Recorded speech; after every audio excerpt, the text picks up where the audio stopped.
Salut à toi jeune alchimiste et bienvenue dans FMA, l'émission qui ne signifie non pas Full Metal Alchimiste, mais bien Full Manga Animé, car en effet ici on parle principalement de manga et d'animé. J'espère que t'es en forme, car aujourd'hui on va s'attaquer à une putain d'œuvre de l'animation japonaise. Et comme tu l'as probablement vu dans le dernier épisode, ou dans le titre de celui-ci, il s'agit d'Evangelion. Je tiens à préciser qu'on va s'intéresser à l'œuvre originale, qui est donc Neo Genesis Evangelion, ainsi qu'au film The End of Evangelion, qui est une fin alternative fidèle au script que devait avoir l'animé de base. T'es peut-être déjà en train de te dire que c'est le bordel, et t'as raison, car on peut pas parler d'Evangelion sans parler de merdier. Ah, ça parle de religion. Bref, Evangelion, qu'est-ce que c'est ? Il s'agit d'une série animée de 26 épisodes réalisée par le studio Gainax et plus particulièrement par le grand Hideaki Anno, entre 1995 et 1996. Suite à son succès, 2 films sont sortis peu après, l'un inutile et l'autre incroyablement compliqué. Par ailleurs, une décennie plus tard, un nouveau projet de 4 longs métrages a vu le jour, dont les 3 premiers sont déjà sortis. Ils sont toujours réalisés par Anno, bien que le studio en charge soit ici nommé Kara. Il était temps d'en parler car l'anime se déroule précisément en 2015. En l'an 2000, une gigantesque explosion a eu lieu en Antarctique qui a provoqué de multiples cataclysmes. Ainsi, près de la moitié de la population mondiale a péri dans cette catastrophe que les autorités camouflent en chute d'astéroïdes. 15 ans se sont donc écoulés et désormais l'humanité qui se relève qualifie cet événement comme étant le second impact. Le problème c'est qu'aujourd'hui d'étranges créatures font leur apparition et tentent de détruire Tokyo 3, qui est en fait la capitale forteresse du Japon, construite suite au second impact dans le but de superviser des opérations. Celles-ci sont orchestrées par la NERV, une organisation de l'ONU qui a mis au point une arme ultime, l'Evangelion, que l'on réduit souvent à Eva. Et contrairement à ce que tu peux croire, il ne s'agit absolument pas de simples robots. Le principal protagoniste, c'est Shinji Ikari, un adolescent de 14 ans qui se rend à Tokyo 3 suite à la demande de son père, dirigeant de la NERV. Cependant, celui-ci était loin de s'imaginer que le destin de l'humanité allait reposer sur ses épaules.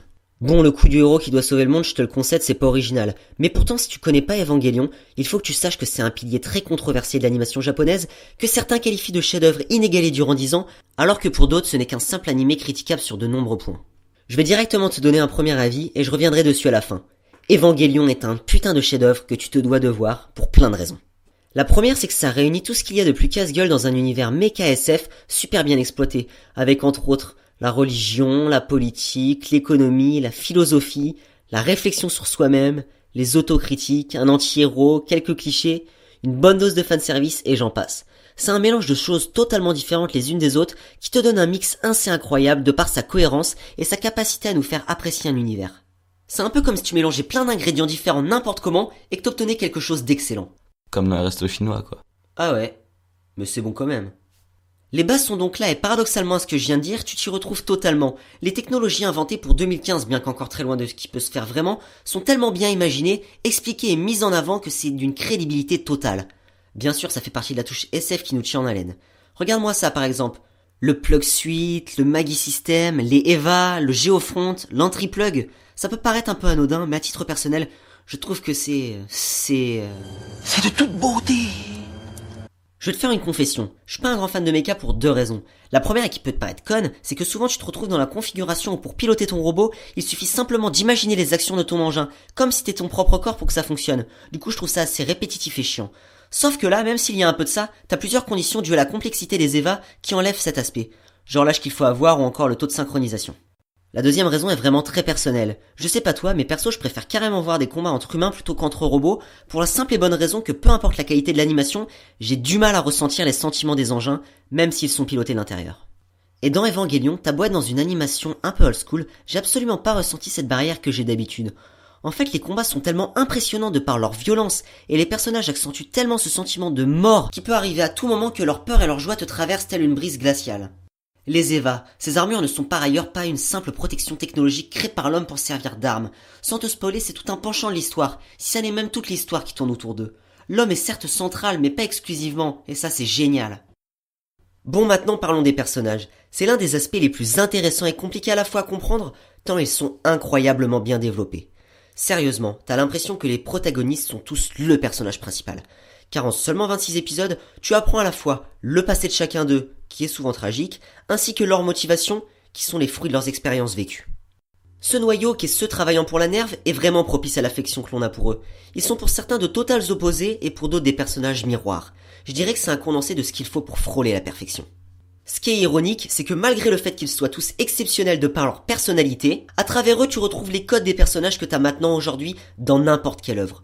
Que ce soit la tsundere, la fille introvertie, le mec qui cache son jeu, la joviale, le blaireau. C'était pas inexistant avant Evangelion, mais ça a permis de démocratiser encore plus ça. C'est déjà une preuve de l'empreinte qu'il a laissée dans le monde de l'animation. Franchement, les personnages m'ont bluffé. Leur construction est tellement complexe qu'eux-mêmes peuvent virer du bon ou du mauvais côté à tout moment. Bon bah voilà, arrive le moment où je vais devoir te donner mon avis sur le héros. Pour moi, Shinji Ikari n'est qu'une fiotte égoïste, antipathique, un sale connard qui, bordel de merde, ça me fait mal de l'avouer, est totalement épique. Autant dans l'animé je l'aimais bien et par moments il m'a même donné des frissons, autant dans le film j'avais qu'une envie, c'était de lui foutre la lance de Longinus dans le cul et l'envoyer en orbite de la Lune pour les 10 prochains siècles. Tu voulais pas faire ça plutôt aux fans de Fairy Tail? Ouais mais t'inquiète, on trouvera autre chose. Je crois que ce gars-là c'est le paradoxe incarné. Au fond je sais même pas si je l'aime ou pas, et ça t'es le seul à pouvoir te faire ton avis dessus. Mais pourquoi il est comme ça? Et prépare-toi, car ce que je vais te dire c'est totalement perché. Ce mec est humain! Ouais, tu l'avais pas vu venir celle-là. Dans toute œuvre grand public qui se respecte, genre les shonen vu qu'Evangelion pourrait s'y rapporter, les personnages sont souvent géniaux. Mais tu sais pourquoi? C'est parce qu'ils ne sont pas humains, ils ne sont pas rationnels. Tu peux facilement les rapporter une idée générale et c'est ça qui fait leur charme. Mais pour Shinji, c'est pas du tout le cas. Ce mec pense comme toi et moi, il a peur, il se soucie de lui, il craint le regard des autres, mais surtout, il est faible et malgré ça, à 14 ans, il a le destin du monde entre ses mains et tente de l'assumer. Le détester, c'est comme se détester soi-même. D'ailleurs, ça n'est pas un non-sens au fait qu'Hideaki Anno a créé Evangelion dans le but de pointer du doigt la communauté otaku. Au Japon, contrairement à ici, le terme est très péjoratif, car il désigne le fait de se renfermer du monde pour se consacrer exclusivement à sa passion, des mangas, des animés, des jeux vidéo. Par conséquent, tu n'es plus en phase avec la réalité et tu oublies ce qu'est la vraie vie. Le truc, c'est que Anno a lui-même été otaku pendant 2 décennies, et c'est après être tombé en dépression 2 ans qu'il a réalisé qu'il fallait faire quelque chose, entre guillemets, contre eux, pour les faire revenir à la réalité. D'où Evangelion. Et devine ce qui s'est passé? Eh bah, à l'image de l'œuvre qui est remplie de paradoxes, le succès de celui-ci en est aussi un. Car contrairement à ce que voulait faire Anno en critiquant la communauté otaku, de par le phénomène social qu'a été Evangelion, celle-ci a explosé toujours plus et à travers le monde. C'est encore un héritage bien badass que nous laisse Eva. Vu l'éloge que je viens d'en faire, tu dois te demander pourquoi c'est tant controversé. Eh bah c'est parce que ça n'est pas parfait, il y a tout de même des défauts. La fin de l'anime en premier lieu, c'est principalement elle qui fut critiquée par les fans hardcore. Les épisodes 25 et 26 n'ont rien à voir avec le 24, elle est tellement inattendue qu'elle peut nous laisser sur notre faim. Heureusement, pour remédier à ça, il y eut la véritable fin initialement prévue dans le script qui nous a été livrée dans le film The End of Evangelion. Et cette fois-ci, c'est ce qu'on attendait. On comprend enfin tout. Non, en fait, à moins que t'aies un doctorat en philosophie, tu comprendras probablement pas grand-chose, tant c'est difficile. Pour être sûr de moi, j'ai regardé le film 3 fois, et même après, je suis pas sûr de voir vraiment ce que voulait faire le réalisateur. Et à vrai dire, je pense qu'Evangelion doit aussi son succès au fait que ce soit incompréhensible. Je m'explique. T'as 2 camps. Ceux qui aiment un animé car ils l'ont compris, et ceux qui aiment un animé justement parce qu'ils ne l'ont pas compris. Ça te donne le sentiment que ça te dépasse et du coup, tu t'inclines face au génie de l'œuvre. Le vecteur de l'histoire, c'est ce qu'on appelle le plan de complémentarité de l'homme. C'est le facteur de toute l'incompréhension qui émane autour d'Eva. Et j'ai trouvé dans une interview d'Anno datant de 1996 quelque chose d'intéressant là-dessus. En parlant d'improvisation, lorsque j'ai sorti le plan de complémentarité de l'homme qui apparaît dans le 2e épisode et qui allait devenir le fuseau de l'histoire, je n'avais encore aucune idée de ce qu'il devait complémentariser. C'était juste un coup de bluff verbeux.